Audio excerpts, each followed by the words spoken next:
Good evening, YouTube. I'm back. Please excuse the way that I look. I'm getting ready for bed. Just got out the shower. And I can't find my glasses that I had on earlier, and I don't really feel like putting them on. Look who's here. Mr. Nosy. Say hi, Juels. Hey. He just always has to be in the mix.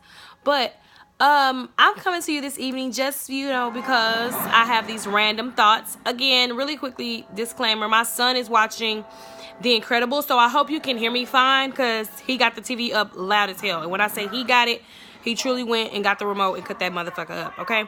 So today's topic is really funny that I have these random thoughts and then I go on social media and something validates it, so it means it's a good point.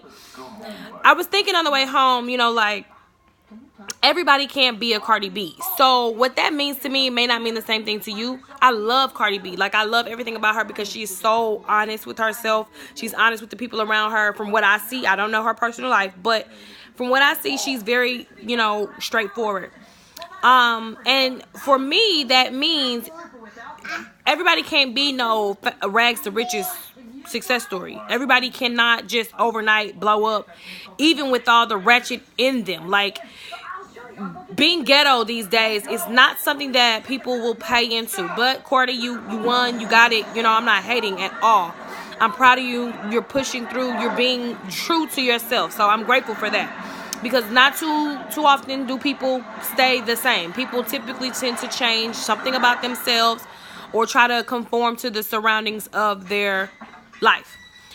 So when I say everybody can't be a Cardi B, that means you parents need to step up and start to treat and teach your kids with respect, give them morals, give them manners, all of that. Now, it's funny to me that thought was in my head because I got on Facebook and my cousin posted a picture.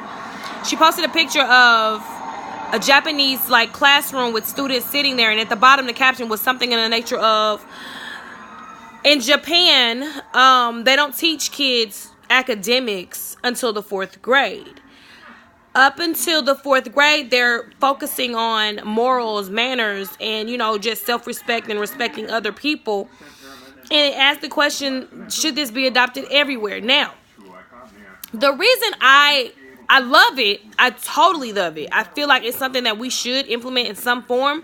But I don't agree with the 4th grade part because half the kids in the 4th grade right now still can't read. Like, it's so many kids that have passed on to middle school and still having trouble reading. So I feel like that shit should be started way before the 4th grade. Now, don't get me wrong, them I'm sorry, that was not the right word. The Japanese people and, foreign people typically are very smart.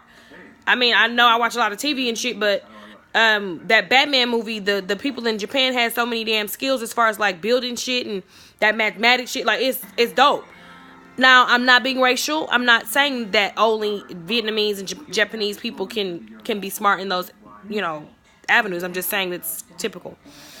But I am coming to you because I feel like we as parents, not just black parents, white parents, I'm not isolating anybody. I'm saying parents in general because, stop, son. Mama. No, I'm saying because we're so quick to teach our kids bad habits, we don't teach them good ones. And I'm saying that to say we curse, we talk noise around them.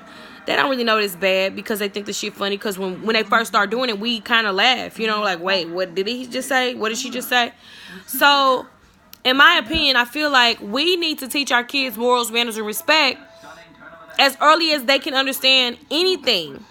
And the reason that that's important is because, back to my original topic, everybody can't be a Cardi B. Everybody can't go out here bitch and shmoney and all of that. Everybody can't make it that way. So you need to have a backup plan. I am a prime example. I'm about the ratchetest person that could ever be sometimes.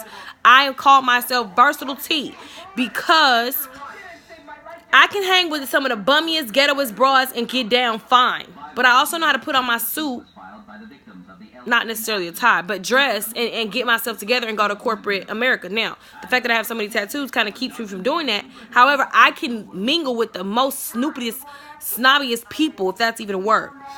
What that means to me is that I was taught, and I kind of feel like I learned some of this on my own because I know how I wanted to be treated. We have to instill in our children that a way of thinking doesn't mean that that's the way that you have to be. Just because you have a ghetto mindset And that applies to all types of levels, meaning material things, the way that you handle business. Like, a hustle is a hustle all day, whether it's in a suit and tie or it's in a do-rag and some Timbs. Like, a hustle is a hustle. So that means you have to learn how to apply yourself in the proper setting. If we only teach our kids, oh, you're going to grow up and be a rapper, you're going to grow up and be a singer, you got this talent, you got that talent, but we don't focus on the real, like, academics and the real, like, logistics of being an adult in society, like knowing how to communicate, knowing how to respect people's opinions, being open-minded. If we don't focus on those things in our kids, they will grow up and know nothing. They will be considered ignorant. And if you know the term nigga, that's what that means. You don't have to be black to be a nigger. Ignorant is what causes you to be a nigger. Now, I'm getting a little bit off topic because I don't want anybody to think I'm racial. I don't care about color. I know a lot of black people that I don't like. So it's not about racial. I'm speaking of the foundation of a lot of this stuff. So when it comes to respect, morals, and all of that stuff, you have to start early. You have to teach them, how to talk to people and what to, as far as like what to expect from people. Because sometimes my disrespect may not be the same as the next person. So you have to be willing to teach your kids how to be open-minded, how to think through situations. Problem-solving skills is the first thing that I personally try to get my kids to understand. Everybody's not going to understand where you're coming from, baby. You have to learn how to talk and get that point across without getting angry, without cursing, without doing all of that. Like, I curse a lot, but that's because I just think the shit is funny. See? But I do know how to communicate on a level that a lot of people my age don't. Being in the situation where you grew up around nothing but ignorant people, and I'm not saying that they're stupid. I'm saying there's people that I grew up around, especially family members, that they have a closed mind. And they didn't look at things from different points. All they knew was from their side. And I feel like that hindered me a lot. And I had to grow up and learn the hard way. This world is so not what you grow up in your household believing. If you know, like I know, especially black families, we tend to censor things from our kids and keep them from things that eventually can break them. So I just feel like, point.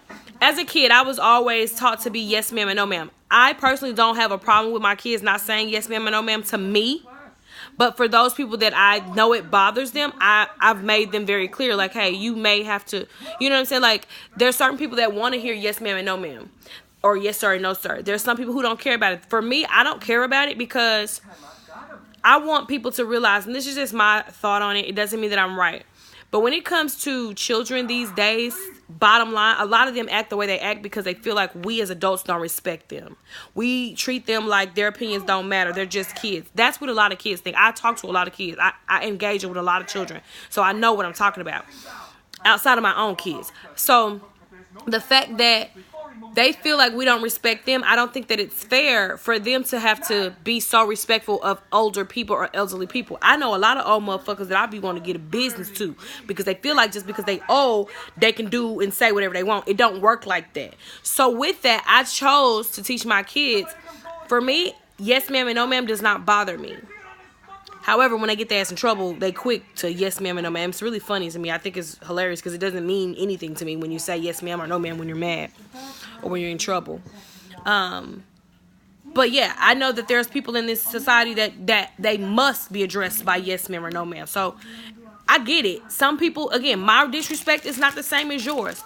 But that's where it comes into play, where you have to teach your children how to be open-minded and how to be willing to learn something different than what they were taught in home. Because everybody can't be a Cardi B. Everybody can't be no rags to riches. Everybody can't be no glow up, blow up. Like, it's some things that you are going to have to certainly work for. And with that, it starts with respecting yourself, respecting the people around you, and understanding that you have to be willing to have those conversations. Sometimes it may not be easy.